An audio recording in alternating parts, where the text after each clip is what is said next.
Are you having a hard time figuring out what to get Dad for Father's Day?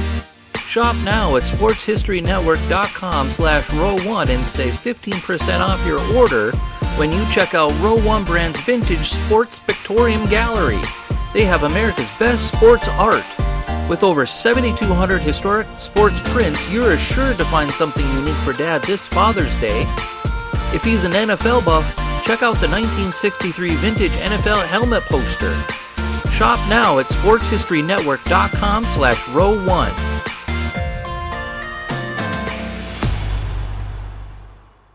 This podcast is part of the Sports History Network, your headquarters for the yesteryear of your favorite sport. You can learn more at sportshistorynetwork.com.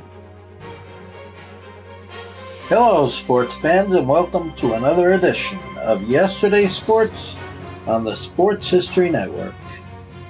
1986 would prove to be the Mets' finest season in their 25-year history.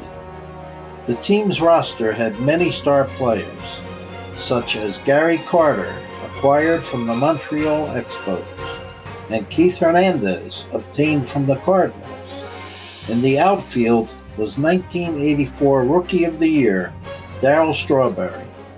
The team also had a top-notch pitching staff, spearheaded by 1985 Cy Young Award winner Dwight Gooden. Led by manager Davey Johnson, the Mets easily won their division with an outstanding 108-54 record. Still the team's best record ever. But winning the pennant and the World Series would not come easily for the Mets.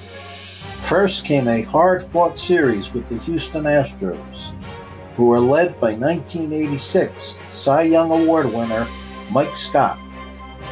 In the two games that Scott pitched, the Mets scored just one run. But in the end, New York won the series 4-2. Next up was the Boston Red Sox, a team led by the American League batting champion Wade Boggs and the American League Cy Young Award winner Roger Clemens. The two teams fought tooth and nail in one of the most exciting World Series ever. The Mets finally prevailed 4-3. Although the team had a good season in 1987, they could not repeat what they had accomplished in 1986, compiling a 92-70 record, 3 games behind the Cardinals.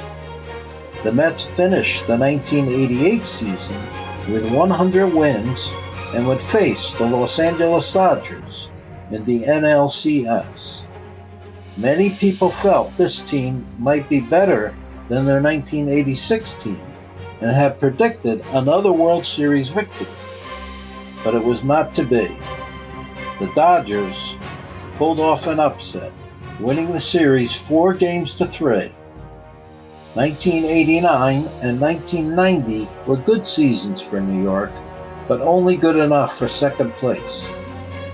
1991 to 1996 were forgettable seasons of losing. Then, under the leadership of new manager Bobby Valentine, the Mets finished in second place in 1997 and 1998. The team finished the 1999 season with an impressive 97-66 record, but lost the NLCS to the Cardinals 4-3. Mets fans had high hopes for the 2000 season, and the team did not disappoint.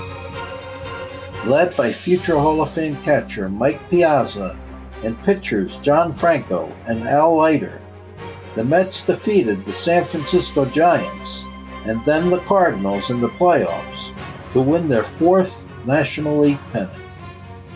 And a World Series that baseball fans will remember through the ages.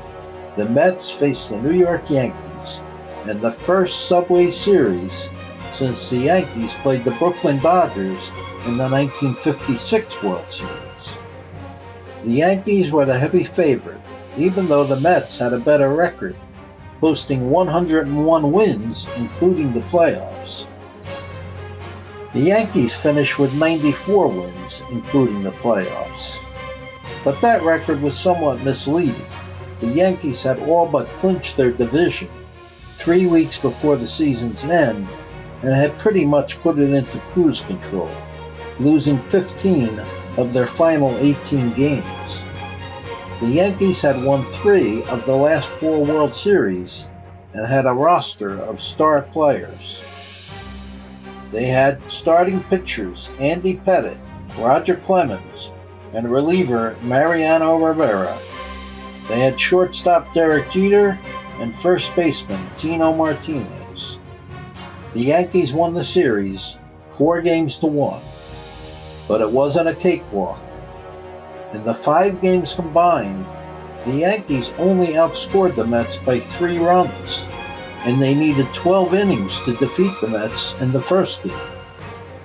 The Mets had proven that they had a lot of heart and had given the defending champions all they could handle. After that, the Mets could place no higher than 3rd place for the next 5 years. In 2006, they won 97 games and fell just 1 game short of reaching the World Series, losing to the Cardinals in Game 7 of the NLCS. 2007 and 2008 were good seasons for the Mets, but not quite good enough to reach the postseason. The team went back to its losing ways for the next 6 seasons, but they made up for it by winning their 5th National League pennant in 2015. Led by manager Terry Collins, pitcher Jacob deGrom, and infielders David Wright and Daniel Murphy, New York easily defeated the Los Angeles Dodgers and Chicago Cubs in postseason play. Their opponent in the World Series would be the Kansas City Royals. The Royals proved to be too much for the Mets to handle, and they lost the series 4-1. Since then, the team has not had much success. But loyal fans are eternally hopeful that next year will be the year they win their long-awaited 3rd World Series trophy. This podcast is part of the Sports History Network, your headquarters for the yesteryear of your favorite sport. You can learn more at sportshistorynetwork.com.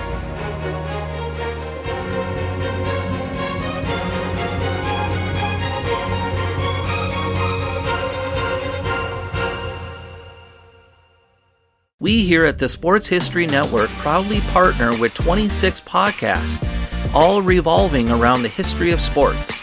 But did you know that many of our hosts were sports history authors way before they started their shows? It's true. We've got Joe Ziemba, host of When Football Was Football, Joe Zagurski, host of Pro Football in the 1970s, Mark Morthier, host of Yesterday's Sports, Tommy Phillips, host of Lombardi Memories, and Scott Adamson, co-host of From the 55-Yard Line. All these authors have many books for you to choose from. To check them out, go to our website at sportshistorynetwork.com/sportshistorybooks. Pick up your copy today. Soundtrack provided by Kevin MacLeod of filmmusic.io.